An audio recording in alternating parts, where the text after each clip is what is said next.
රාජ්‍ය හා පෞද්ගලික අංශයේ සේවා නියුක්තකයන්ට ඡන්ද විමසීම් දිනයේදී ඡන්දය ප්‍රකාශ කිරීම සඳහා නිවාඩු ලබා දීම අත්‍යවශ්‍යයි.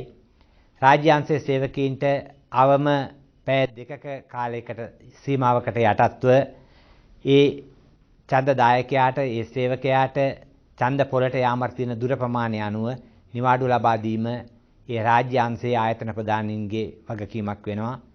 ඒ වගේම පෞද්ගලික අංශයේ සේවකයන් සඳහා මැතිවරණ කොමිෂන් සභාව නිවේදනයක් නිකුත් කරලා තියෙනවා නිවාඩු දිය යුතු ආකාරය පිළිබඳව.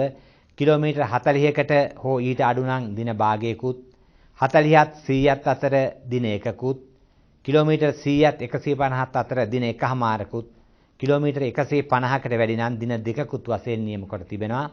සමහර ඡන්දදායකීන්ට තමාගේ ඡන්ද පොළ පිහිටා තිබෙන්නේ ඉතා දුර බැහැර නම් අවශ්‍ය ප්‍රමාණයට නිවාඩු ලබා දීම කළ යුතු වෙනවා.